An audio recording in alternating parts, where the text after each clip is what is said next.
The cop stops a car, but when he sees the girl in the back seat, he turns pale.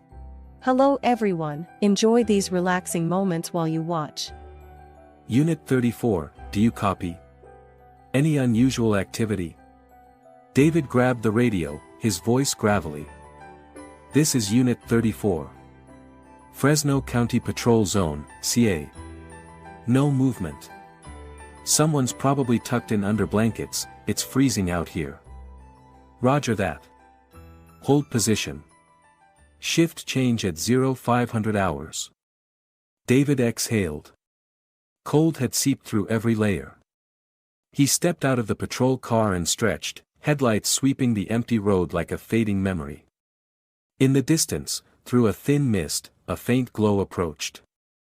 A black van, no license plates, rolled toward him. He darted back to the vehicle and switched on the siren. Red and blue lights pulsed. Black van, no plates, heading toward checkpoint 34. Initiating stop, he said into the mic. The van slowed but didn't pull over. It drifted left, then right, as if torn between running and obeying. Vehicle, stop immediately. This is Fresno County Police, CA, David barked through the PA. Finally, the van halted a few feet from the checkpoint. David exited, hand hovering near his holster, and marched to the driver's window, knocking sharply. Evening. License and registration, please. The driver turned haggard, heavy stubble, baseball cap pulled low.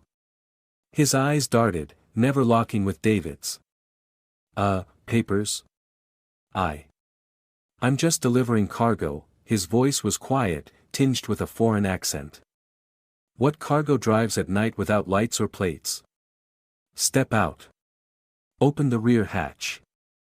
That's not necessary, sir, he stammered. David's tone grew firmer. Out. Now. The man stepped out reluctantly, hands shaking. David studied him. Name? Nathan. Nathan Reynolds. Where are you from? Des Moines, Iowa, but I've been living here. David glanced at the van's interior.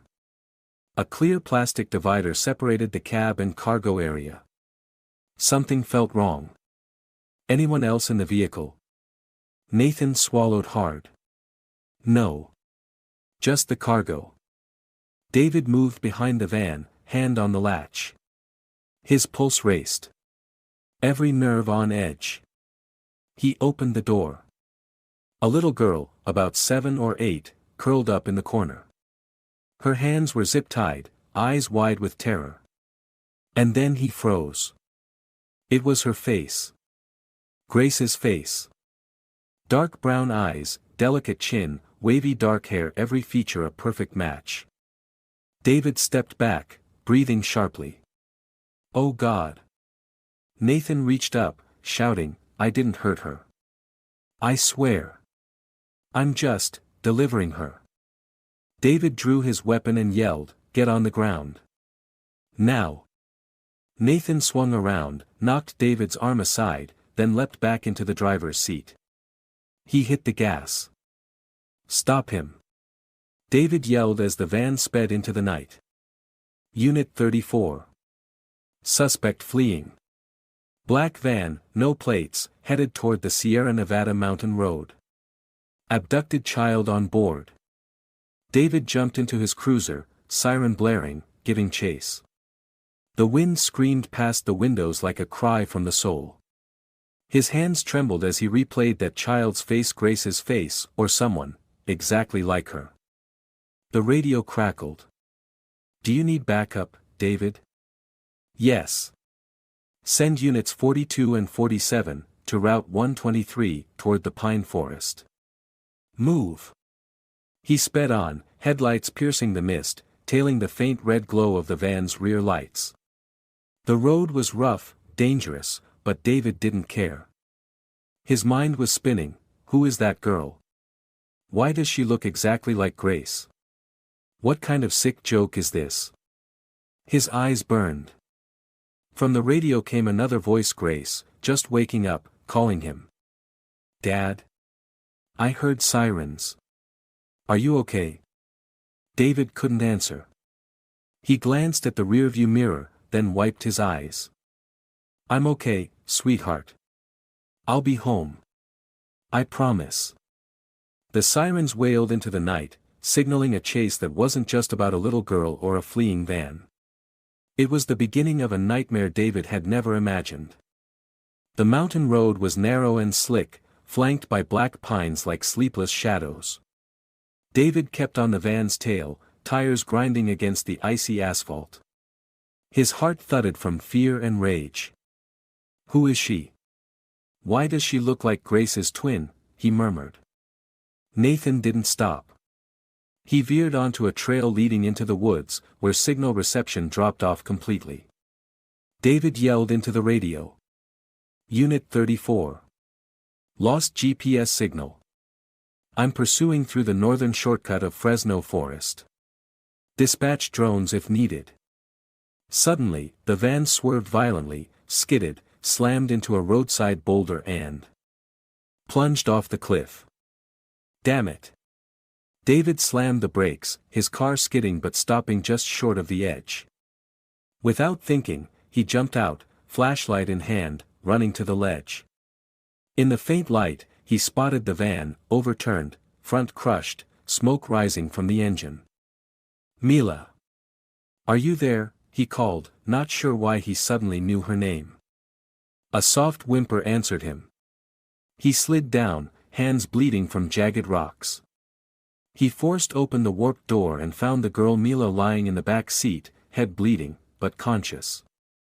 Don't be scared. I'm the police. I'll get you out. Mila stared at him, eyes full of boundless fear. Who are you? She asked, voice trembling. David. I won't let anyone hurt you ever again. He carried her up the slope. Police lights flickered in the distance. Officers Andrew and Marissa rushed over. David. You okay? Marissa gasped. I'm fine. The girl, her name's Mila. She looks exactly like Grace. Andrew frowned. What did you say? David placed Mila in the back seat of the patrol car and wrapped a blanket around her. I'm serious. She could be my daughter. No way, Marissa whispered. We'll see after the DNA test, David said coldly. The sky was still dark. Fog clung to every turn on the mountain pass. After the harrowing rescue, David drove Mila back to the Fresno police station as fast as possible. She said nothing, eyes glued to the window like she was fleeing the world. Andrew was driving, stealing glances in the mirror. She doing okay? David sat beside Mila in the back, answering. She's awake. But remembers nothing except her name. Mila clutched his hand tightly, eyes pleading. You won't send me back to him, right? No. Never, David said firmly. You're safe now. At the Fresno station, Dr. Clara was already waiting. Mila was taken to the medical room for a full checkup. David washed his face in the bathroom, hands trembling from the pressure. He couldn't shake the image of the girl's face identical to Grace. It chilled him. Clara entered. David. I need to take her for blood work. We need a DNA sample. Do it. The sooner the better. He nodded. She sighed. I've never seen a case like this. Old scars everywhere. Wrist marks, bruises on her legs. This didn't start recently. Marissa walked in with a notebook. I tried asking, but Mila doesn't remember names. She says she lived in a gray house with a man she called the doctor. Doesn't know where. Just remembers it was very cold. David sat in a chair, eyes fixed on the table. Who is this child? If she's really my daughter, then what happened 8 years ago? Marissa placed a hand on his shoulder. She could be Grace's twin. Maybe someone stole one of your children at birth. But, how could something like that happen? He whispered. Do you remember the St. Mary's Hospital scandal? Closed down in 2015. Over 10 newborns disappeared but were marked as stillborn in the files. That same year, your wife gave birth, Marissa said, her voice fading. David froze, like someone had gripped his heart. You mean Laura might have had twins and never knew? Andrew knocked and entered. DNA Center says we'll have results in 3 hours. You want to wait in the observation room? No, David stood up. I want to talk to her. Alone. The observation room was quiet. Mila lay on the bed, clutching the teddy bear Marissa had given her earlier. David sat down beside her. How are you feeling? Hungry. And cold. What would you like to eat? Anything that doesn't smell like medicine. David gave a faint, sad smile. Do you like grilled cheese sandwiches? My daughter Grace loves them. Mila nodded softly. He took out his phone and showed her a picture of Grace smiling in the schoolyard. Do you think she looks like you? Mila stared at the photo for a long time, then turned to him. I dreamed about her once. In the dream, I was locked in a white room, and she was outside, crying. David swallowed hard. Do you remember anyone else? Mila shook her head. There was a man's voice. Cold. He didn't like it when I talked. He hated when I cried. Do you remember his name? Mila lowered her head. Dr. Mark, but I wasn't allowed to say it. I had to call him, sir. David froze. The name hit him like a dagger to the chest. Are you sure? Yes. His name was on the medicine bottles. Dr. Mark G. David immediately stood and rushed out of the room. Marissa. Call the Central Investigation Unit. Mark Fletcher might be connected to a child trafficking ring. Oh my God, Marissa fumbled for her phone, hands trembling. That guy's been missing since 2017. Rumors said he used a fake passport and moved to the US. Issue an international warrant. And get the records from the hospital where Laura gave birth into Interpol's system, every detail. 4 hours later. The DNA test results were printed. David's hands shook as he took the paper. 100% match between David Myers and Mila G. He leaned back against the wall, eyes closed. Marissa stood beside him, whispering. She's your daughter. There's no doubt. David's heart tightened. He stood up and turned to Andrew. Call Laura. Tell her to come. Now. Right now. Yes. Immediately. An hour later, Laura arrived, pale-faced and disheveled. She stepped into the room and froze at the sight of Mila. Oh my God, she backed away, hand over her mouth. David, what am I looking at? I don't know. Her name's Mila. No documents, no information besides that name. Anne, he lowered his voice, we're waiting on DNA results. Laura sank into a chair, eyes locked on Mila. She looks exactly like Grace. Like a clone. Are you hiding something from me? David asked, unblinking. Laura turned away. No. I swear. How could I? Dr. Clara returned, holding a printout, her face pale. I verified it 3 times. David. Mila's DNA matches yours. 100%. The room fell silent, as if the air had been sucked out. No way, Laura whispered, almost moaning.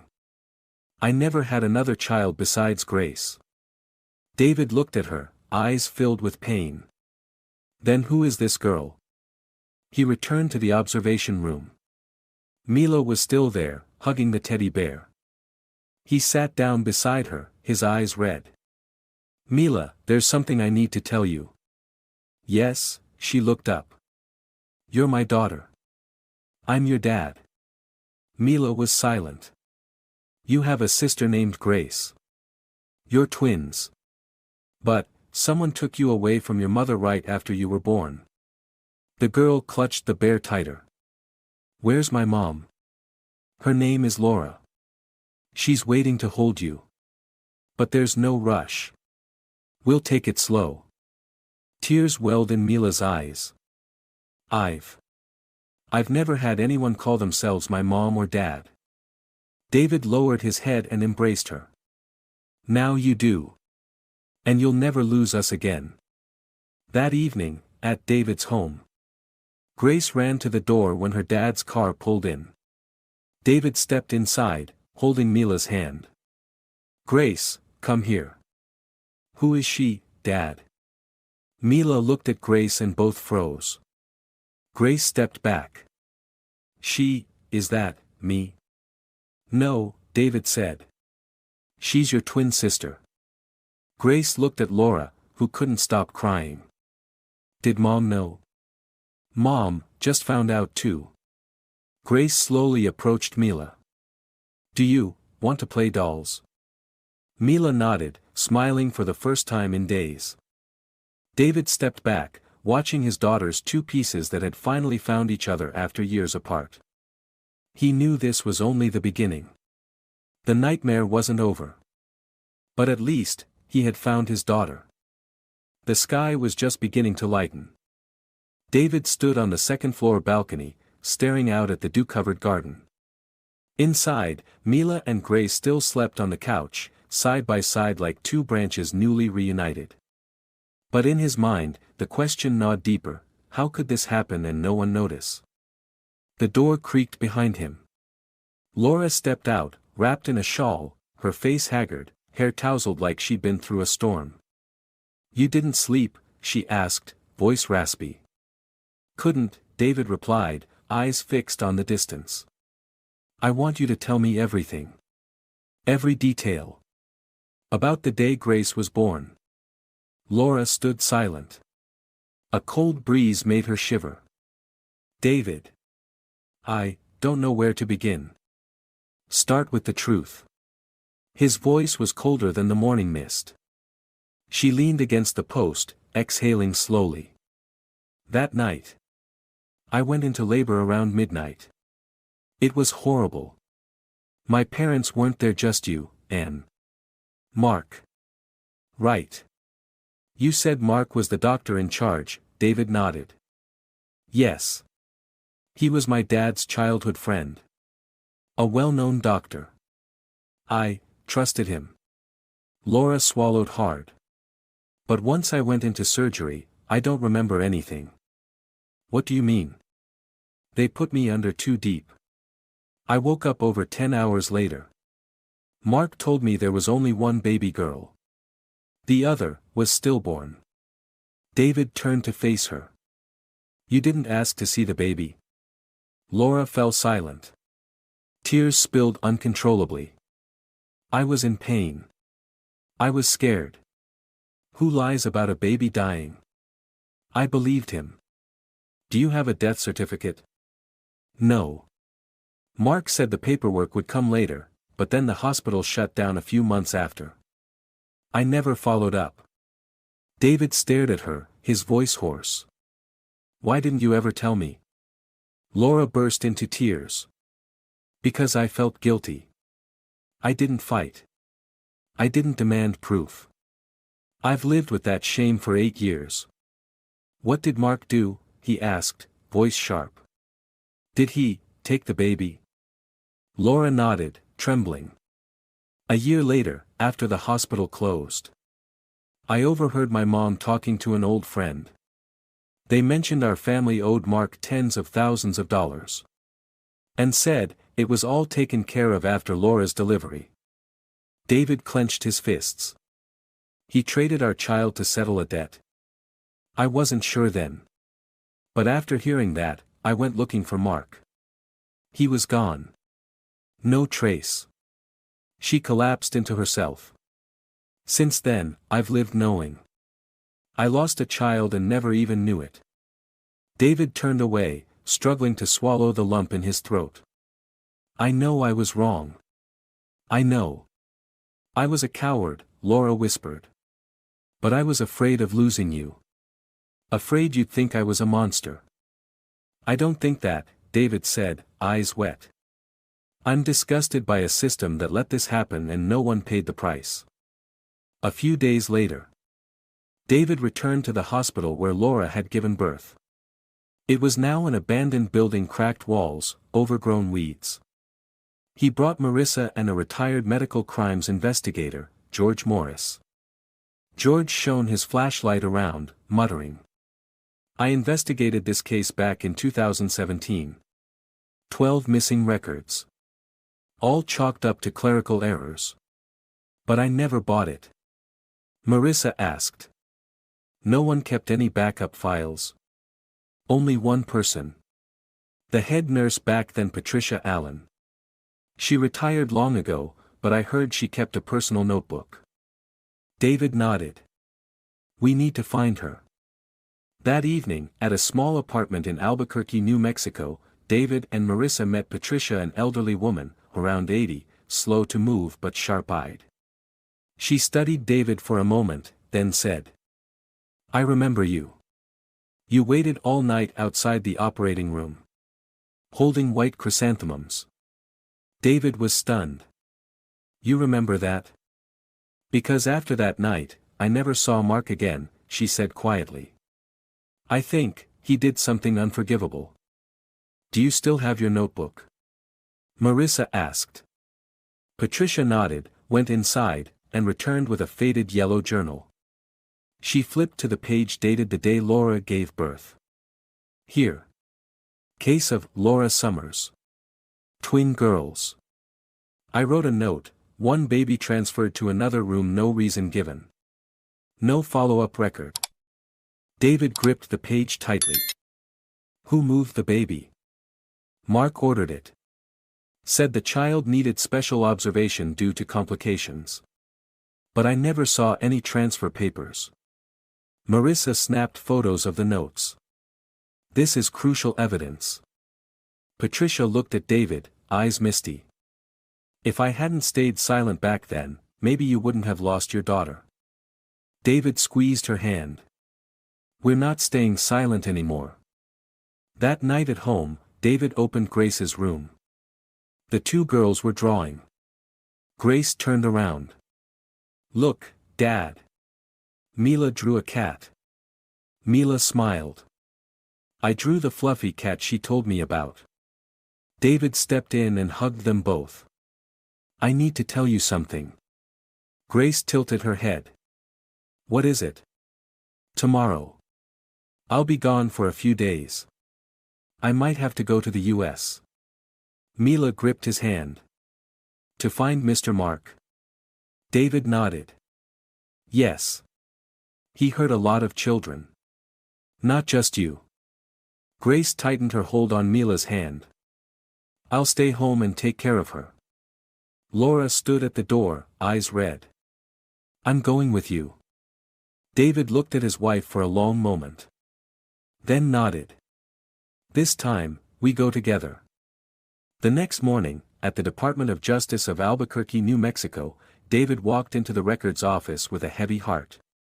Accompanying him were Marissa and a young attorney named Charles Rivers, a specialist in medical law.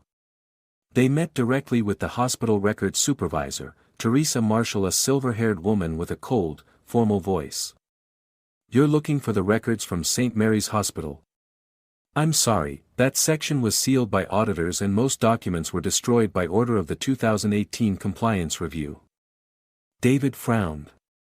Medical records can't be entirely destroyed unless a special legal directive is issued. Teresa adjusted her glasses on the bridge of her nose. That directive existed. We followed protocol. Charles stepped in, his tone calm but firm. Ma'am, under child protection law, any record pertaining to newborns must be kept for a minimum of 15 years. If misconduct is discovered, liability goes beyond administrative level. Teresa remained silent for a moment, then bent down and opened a locked drawer. She pulled out a small, dusty box and placed it on the table. This is all that's left. No one dared toss it out, because it has handwritten notes from a former nurse who caused problems for the old board. Her name was Patricia Allen. David quickly opened the lid. Inside was a stack of yellowed papers, the ink faded. One of the pages read: Birth case code March 7, 15. Laura Summers, twin birth. Baby it transferred to NICU. Baby be reported stillborn. No legal confirmation. Attending physician, Dr. Mark Fletcher. David gripped the page tightly. This is it. Official evidence. Charles added. We'll file a motion for the provincial court to formally reinstate this document and reopen the St. Mary's Hospital case. Marissa turned to David. We can confirm Mila was babya. But what you need now is to find out what happened to her over the last 8 years. Back in Fresno, California, David sat at his desk, eyes glued to logs from the Child Welfare Database. An old friend from Interpol US, Luke Monroe, had sent him a batch of data on children named Mila born on March 7, 2015. Finally, David saw it. Mila Smith, reported to have lived with 3 different families over the past 8 years. He called Luke immediately. Luke, are you sure? 3 families? I'm sure.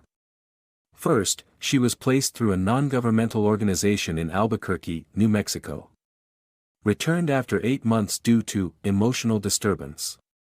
2 years later, adopted by an American couple, returned again because of behavioral issues. The 3rd family, in Jacksonville, Florida, was found using her for illegal labor. David clenched his teeth. She's a child. A little girl. He slammed his hand against the table. Luke sighed. She might have mild neurological trauma from neglect. Possibly physical abuse too.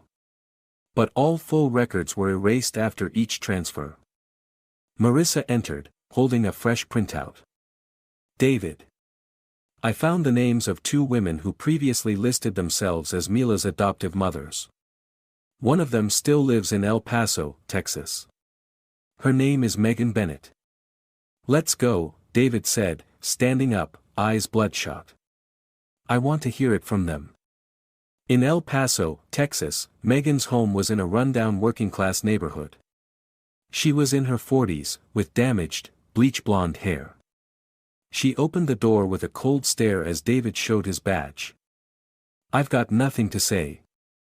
The girl left my house 3 years ago. You adopted Mila Smith. Her real name is Mila Myers. She's my biological daughter, David said, his voice steely. Megan shrugged. So what? I had her for a few months. She was difficult, screamed at night, muttered stuff about white rooms and don't let them inject me. I got scared and sent her back. Marissa stepped forward. Did you hit her? No. I had no reason to. Then who left those scars on her wrists? David shouted. Megan backed away, eyes darting. I don't know. Maybe the house before mine. I only took her because there was financial support. Support from who? Some middleman. Name was Alex. I never got a real surname. David wrote it down. Do you have any photos of Mila from back then? Megan pulled out an old photo album, flipping to a few pictures. Mila appeared in ragged clothes, standing beside stacks of cardboard boxes, her eyes hollow. Marissa looked at the photo and clenched her fists. I don't know how you live with yourself. Megan slammed the door behind them without another word. On the drive back, David was silent. Marissa looked at him and spoke softly. We'll bring everything to light. But Mila, she needs more than justice.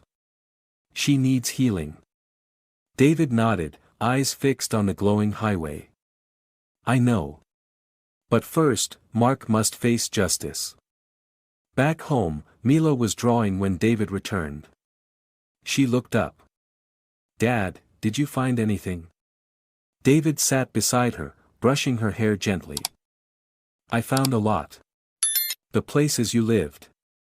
The people who treated you badly. Mila lowered her head. Sometimes. I thought maybe I didn't deserve parents. David pulled her into his arms. No, sweetheart. You've always deserved love.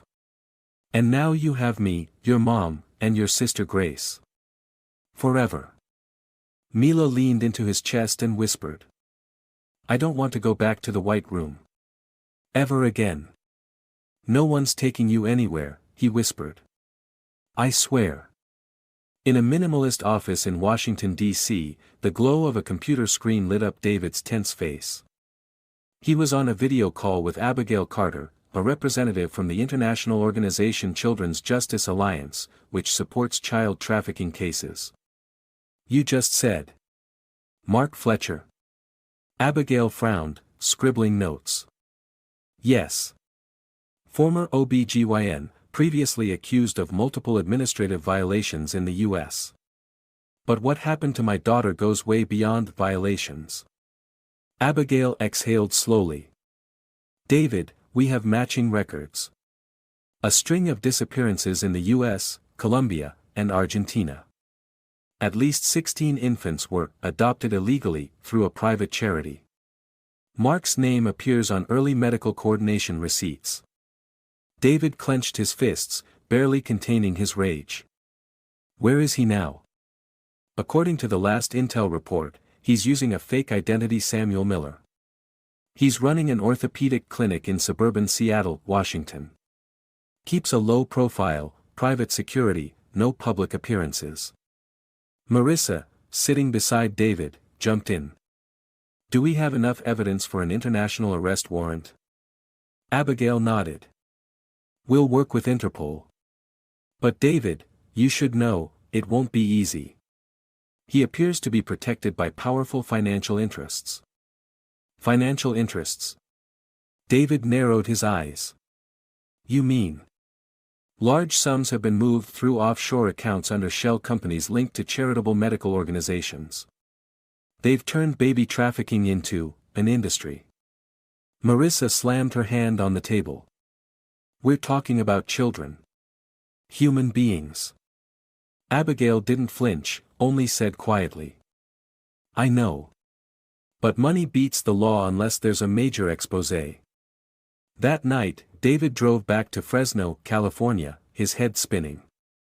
He no longer felt tired, just a searing fury consuming him hour by hour. Laura was sitting in the living room, watching the news with Grace and Mila.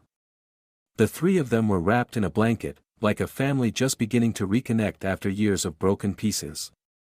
David? Laura called softly. Any news? He sat down, his voice low. Mark didn't just take our daughter. He took others. In multiple countries. He disappeared from the U.S. because he planned all of it. Mila trembled. He's still alive. David held her. Yes. But not for long. Laura looked at him, searching his face. What are you going to do? Go to the U.S. coordinate with Interpol. But I want to be the one to arrest him. Grace suddenly spoke. I want to go with you. Laura turned quickly. No, Grace. You stay with me and your sister. Your dad needs to focus. Mila took Grace's hand and whispered.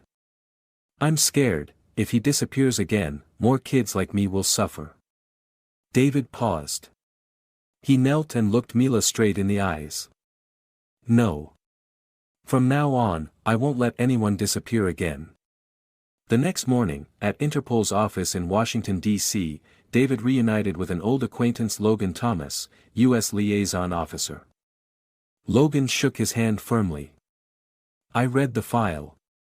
Unbelievable. Mila's one of the few surviving victims. Do you have a plan? Logan unfolded a map, pointing to a Seattle suburb. The clinic operated by Samuel Miller, Mark's alias, is here. Local police can't raid it without a valid warrant. We're rushing the request. Marissa stepped in. We can provide Mila's testimony, the nurse's affidavit, and documents from Child Guard. That's enough to support human trafficking charges. Logan nodded. If everything goes smoothly, we'll have the warrant in 48 hours. But David, if you go, you can't interfere. David gripped his bag strap. I just want to see him in cuffs. Later that afternoon, as David was preparing to leave, George Morris, the retired medical investigator, showed up with a thick file. I found this in the old archives. Internal investigation of Mark from 2016. And? David asked. Case was shut down midway. No reason given. The suspension was signed by Henry Carter, former Deputy Secretary of Health. David was stunned. So, someone high up protected him? Exactly. Could have been money, or silence. But this time, no one's staying comfortable anymore. On the night train to Seattle, Washington, David sat in silence, staring at two photographs, one of Grace smiling brightly at her school festival, and the other of Mila, her eyes still shadowed with gloom, even in the arms of those who loved her. Marissa, seated beside him, spoke softly. You know, if you hadn't stopped that van that day, Mila might have disappeared forever. David shook his head. I don't believe in coincidence anymore. I believe, that little girl has cried long enough. Now it's time the ones who hurt her pay. Marissa nodded, eyes gazing out the window. What about the system? Are you planning to go after all those old officials? One by one, David replied, his voice cold as stone. In Fresno, California, in a small room, Laura opened her laptop and watched the news.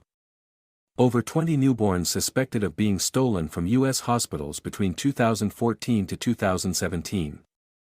Prime suspect, former OB/GYN Dr. Mark Fletcher, currently on the run. Next to her, Mila was drawing a house. Beneath a tree, two little girls hugged each other. Who are you drawing? Laura asked.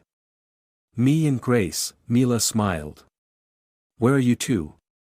Somewhere Mr. Mark will never find us again. Laura burst into tears for the first time since discovering the truth.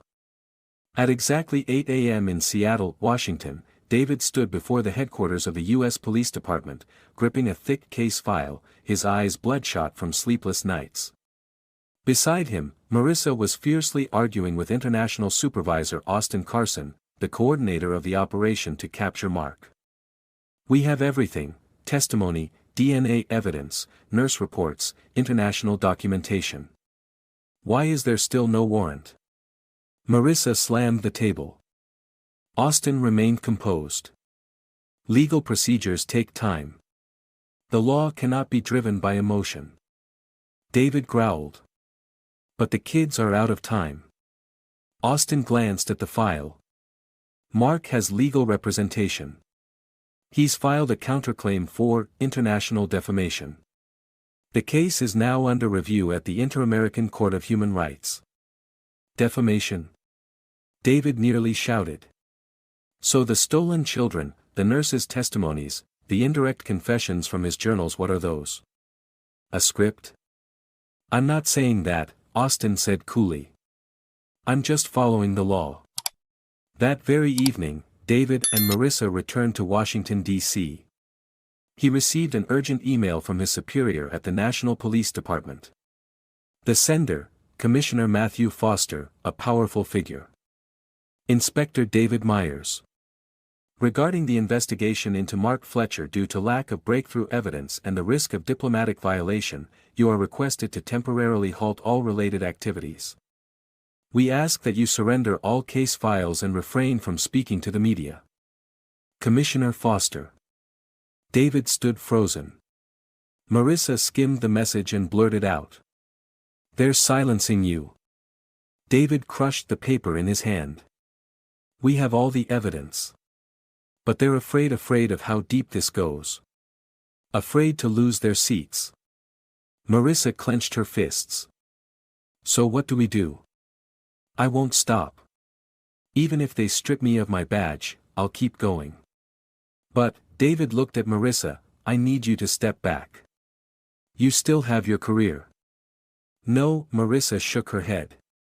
If this system is so cowardly that it turns its back on victims, I don't want to be part of it. The next morning, David's face was plastered across front pages nationwide. Rebel inspector or hero? David Myers defies orders, continues investigation into shocking child abduction case. His wife, Laura Summers, has a controversial past. The truth about the missing twin: was it an accident or complicity? Laura read every line, her face pale. Her hand trembled as she turned off her phone. David, they're blaming me. They say I knew but stayed silent. They're calling me an irresponsible mother, a woman who traded her child for money. David held her tightly. They don't know anything. They haven't lived with the fear you did. Laura sobbed. I can take it. But what about the girls? What about Mila? She's already suffered so much. That night, Mila woke up screaming. No more shots. Please. I'll be good, don't make me lie still again. David rushed in and wrapped her in his arms. Grace woke up and hugged her sister from behind. It's okay. Daddy's here now. Mila trembled, tears pouring down. I saw him, he was wearing the white coat again, he had the syringe. David stroked her hair and held her tighter. It was just a dream, sweetheart. He's not here anymore. You're home now. A real home. Mila sniffled and whispered. But, what if they don't believe you? What if they make you stop? Grace chimed in, voice firm. Then I'll keep going.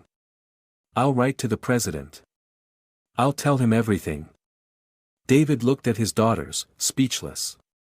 His eyes burned with unshakable resolve. If the system refused to listen, he'd make the whole world hear. The next morning, David received an unexpected call from George Morris. David. We've got something. Someone from the Department of the Interior reached out. Name's Martha Doyle, special assistant to the former deputy secretary. She says she has proof the file on Mark was forced to be destroyed under direct order. She's willing to come forward. Only with protection. She's scared, afraid the file will be erased, or worse. David immediately arranged to meet Martha at a small cafe on the outskirts of town. Martha, in her 30s, hair tied up, glasses on, arrived right on time. Her eyes were filled with tension. I've got 5 minutes, she said quickly. I used to work in the legal office. In 2016, I saw Mark's file wiped from the internal system. But I backed up a copy. Can you give it to me? I'll email it encrypted. But you have to promise, if something happens to me, get it to the press. Don't let me die for nothing. David nodded without hesitation. I swear. That night, after receiving Martha's files, David opened the folder. Inside was a damning document. Internal Investigation File, 2016. Mark Fletcher suspected of selling newborn data to shell organizations. Financial ties found with 3 charitable companies in Oregon. Suspension order signed by Henry Carter, annotated, must not affect Department of Health's public image. David exhaled deeply, leaning back and staring at the ceiling. He knew then this fight wasn't just for Mila anymore. It was for dozens, maybe hundreds of children erased from existence as if they'd never been born. National news broadcast breaking coverage. Leaked internal documents reveal systemic cover-up linked to Mark Fletcher. Current Health Secretary declines to comment. Investigation may expand nationwide. Laura watched the report and gripped David's hand. Finally, someone has to listen now. Mila sat between them and softly asked. Daddy, if they call you a traitor, will you be sad?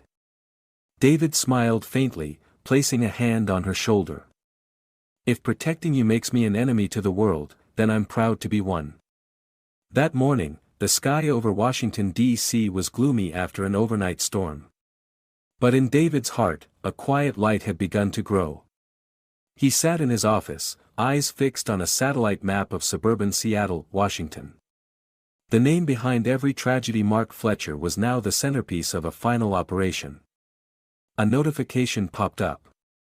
International Court issues emergency arrest warrant for Samuel Miller, alias Mark Fletcher, human trafficking, identity fraud, child abduction, manipulation of medical records. David leaned back, closed his eyes. After 8 years, justice had finally begun to listen. A knock on the door. Marissa entered, holding plane tickets. 3 p.m. flight. Interpol wants us at the staging point by 5. I'm ready. David stood, grabbing his coat. But Mila doesn't know yet. In the living room, Mila hugged her small doll. Grace sat beside her, both girls wearing matching sweaters. Laura made tea, glancing at David with worry. He knelt before Mila. Justice is on its way, princess. I'm going to the place where they kept you. To arrest the man who caused all this. Mila looked up, eyes wide. He'll be locked up. Not just locked up. He'll never hurt anyone again. Laura added, her voice trembling. Sweetheart, is there anything you want to say to him? If Daddy sees him. Mila lowered her head, then whispered. Tell him. I survived. And he didn't win. Grace hugged her tight. You're the bravest girl I've ever met. David held their hands. I'm going. But I'll be back with justice. The raid took place at 2 a.m. A special task force from Interpol, U.S. Police, and federal investigators stormed the suburban clinic where Mark had been hiding. David wore a bulletproof vest, headset on, heart pounding. Beside him stood Marissa and Logan, regional Interpol chief. Logan gave the signal. All units in position. On my count, breach. David, stay behind Team 1. Hand signals flew. 3, 2, 1. Bam! The door burst open. Dogs barked wildly. Flashlights swept through the house. Mark was no longer the composed doctor from years ago. He was scruffy, gray-haired, backing away with a vacant look. Down on the ground. Hands in the air, an agent shouted. Mark raised his hands, showing no fear. I knew you'd come. But it's too late. David stepped forward, voice low and firm, each word a hammer. Mark Fletcher. You are under arrest for kidnapping, trafficking, falsifying medical documents, and gross human rights violations. Mark squinted at him. Inspector Myers, we meet again. I've got nothing to hide this time.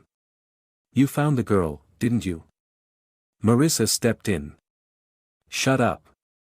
Mark smirked. You think arresting me solves everything? The system made me. Hundreds of kids were transferred. And I wasn't the only one. David clenched his fist. You will tell us everything. I will, Mark said calmly. Not out of guilt.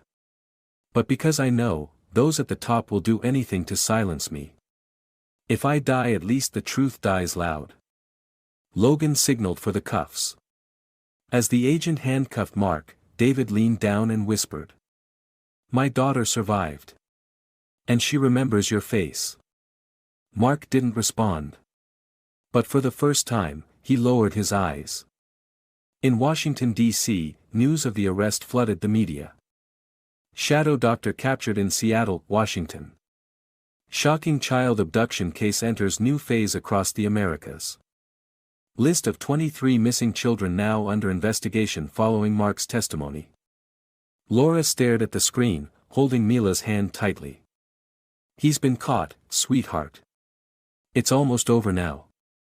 Mila nodded, lips trembling. I still can't believe it's real. Grace put an arm around her sister. I believe it. Because Dad always keeps his promises. 3 days later, at a high-security prison in the U.S., Mark was brought in for formal interrogation. Outside, hundreds of protesters raised banners. Justice for the stolen children. No more shelter for monsters in lab coats. Inside, David and a prosecutor sat across from the criminal. Mark slid over a hard drive containing all his transactions. Names, child ID numbers, birth dates, countries they were sent to. I kept everything. Because I knew someone would come looking someday, he said. Why? David asked. Mark looked at him and gave a faint smile. Because I'm not sorry. But I'm not stupid either. If this system won't out itself, I'll do it for them. David went quiet. He knew now this wasn't just a personal battle anymore. It was a public war against a network rotten to its core. That evening, back home, David stood outside his daughter's room. Grace was reading a book to Mila. The little girl had begun writing her first letters. Both of them giggled as David walked in. Daddy's home. Mila cheered. David knelt down and pulled them both into his arms. I kept my word. He's been arrested. And soon, the ones who protected him will be exposed too. Laura walked in, a look of relief softening her face for the first time in years. I wonder, if you hadn't worked that night shift, would Mila's fate have stayed buried forever? David looked at his daughters and replied. No one could have imagined that a miracle would happen on a silent night shift. But what matters now isn't that day, it's that from this moment on, no one will dare take another child ever again. Mila leaned her head on his shoulder, whispering. I'll never be afraid again. David smiled. Because justice finally found its way home. Courtroom 3 of the Supreme Court in Washington, D.C. was packed that morning with journalists, attorneys, officers, and families who had lost their children to suspicious births. They all shared the same expression, anticipation. David sat in the front row, between Marissa and Laura. Behind them, Grace held Mila's hand. Both girls wore white dresses, matching bows in their hair like time had finally restored what it stole. Chief Justice Edward Nolan, a man in his 60s, tapped his gavel. Bring in the defendant, Mark Fletcher. 2 officers escorted Mark in. He wore a gray prison uniform, hands cuffed in front, his gaze still indifferent as if his crimes were mere bureaucracy. The prosecutor stood. Your Honor, the defendant is charged with 8 primary counts: child abduction, transnational human trafficking, falsification of medical records, money laundering, tampering with hospital documentation, practicing medicine without a license, identity fraud, and aiding criminal organizations. Mark gave a faint smirk. The judge asked. Does the defendant have anything to say? Mark shrugged. I did what the system allowed. If I'm guilty, then so are the dozens who signed off on me. A wave of murmurs swept through the courtroom. The prosecutor raised a file high. This is the list of 23 children lost between 2014 and 2017, directly linked to the defendant. Among them is Mila Myers, biological daughter of Inspector David Myers, taken from her mother at birth and sold through 3 different families. David gripped the armrest. Mila lowered her face. Grace squeezed her sister's hand tighter. The prosecutor continued. The defendant not only shows no remorse, but mocks the entire justice system. Yet ironically, the very evidence he provided has opened the door to a cascade of investigations.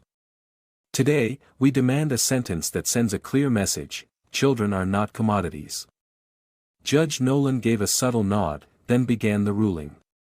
The Supreme Court of the United States, after public hearing, concludes that the defendant Mark Fletcher is guilty based on overwhelming evidence and witness testimony. This court hereby sentences the defendant to 35 years in federal prison, without parole, for the charges listed. Furthermore, the court orders a full-scale investigation into all individuals and organizations associated with the files provided by the defendant. This session is adjourned. The gavel fell like a heavy full stop, marking the end of a dark chapter. Mila looked up at David, teary-eyed. Daddy, he won't hurt anyone ever again, right? David leaned in, kissed her forehead. No. Never again. A week later, in Central Park, the sky was clear and blue. A gentle breeze rustled the eucalyptus trees. David sat on a stone bench next to Laura, who was reading a book. Grace and Mila were jumping rope with a few other kids nearby. Mila had changed. Her hair was trimmed neatly, her smile came more easily. She could now look at someone in a lab coat without trembling. David held a letter in his hand, a legal confirmation from the Fresno County Court in California. This document certifies Mila Myers as the lawful and biological daughter of David Myers and Laura Summers. All documents associated with her previous false identity are hereby voided. Laura finished reading and smiled softly. The paperwork's clear now. But what really matters is that she gets to live as her true self. David nodded. Do you think Mila's ready to go back to school? Maybe next term. I still take her to therapy weekly. But the doctor says her recovery is nothing short of miraculous. Grace ran up, tugging her dad's hand. Daddy. Mila finished her drawing. I told her she should show you. Mila followed, holding up a colorful sheet. I drew our house. There's you, Mommy, Grace, me and Max. Max? David blinked. Mila giggled. I want a dog. I dreamed of a black dog lying under our couch, watching me sleep. His name's Max. Laura glanced at David and smiled. Looks like we're getting a new family member next year. That evening, in their living room, sunlight streamed through the window onto two framed photos, one of Grace in her school uniform from last year, and one of Mila taken on her first 8th birthday. Marissa dropped by, carrying a bottle of wine. Congratulations, she raised it. The Department of the Interior has officially reopened all missing children cases from 2014 to 2017. And 6 more arrests have been made. I heard. David poured a glass. What about you? What did you decide? Marissa shrugged. Requested a transfer.